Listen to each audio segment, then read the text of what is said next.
Just a final thing on that, Scott, right? You give a lot of advice, but wherever you are today, you would have probably heard a lot of people, learned from a lot of people. What is that one piece of advice that you probably would take to your grave that has probably changed the track of your life? Oh.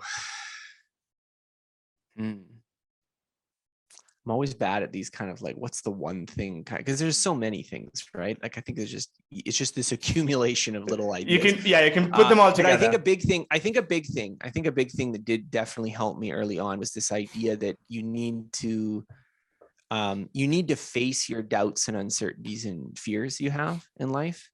I tend to be a little bit more, let's say, somewhat rationalistic in the advice I give, where I'm like, it's very kind of like a little cold-blooded and like thinking models and this kind of thing. But that's not how it feels. I mean, when you're facing problems in your life, there's a lot of emotional feeling associated with them.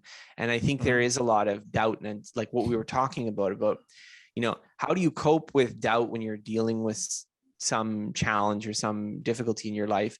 I think is a big problem. And so I think an idea that I've really kind of taken with me is that facing those things is part of life, and that's like what you should be doing.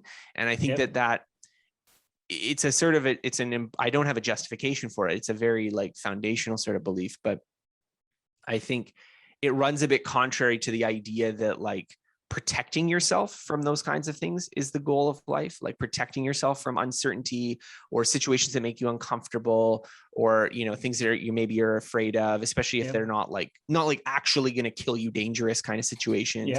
Like the person who's like they should be trying to get a job, but they don't send their resume out because they're worried about getting rejected, right? Correct. I think it's not to say that I can remove that fear, but just the idea that like facing that fear is part of what life is for, I think is a kind of foundational belief that makes you think that uncomfortable feeling you have is something good. As opposed to this idea that like, anytime I feel kind of uncertainty or afraid or this kind of thing, it's because I've done something wrong.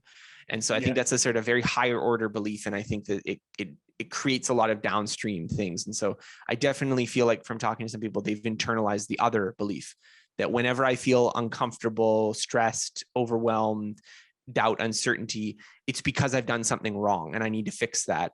It creates a very totally different cascade of behavior. And I mean, again, I don't have any justification for it. I'm not saying that the belief is true. I'm just saying that I think it's something that if you believe one or the other, you lead a totally different pattern for your life. That's all for today's episode. Thanks a lot for tuning in. I shoot these daily munchies out on Mondays, Wednesdays, and Fridays. In case you're not subscribed to this on whichever application you're listening to, I'd highly appreciate if you do so. And if you're listening to me for a while now, your ratings and reviews would take this podcast to the people that want to listen to me. You can also give your feedbacks and reach out for any questions that you might have on Narayanan@Chalkmeout.com. And until I see you on the next episode in a couple of days, have a very, very lovely day and make sure that you own your life.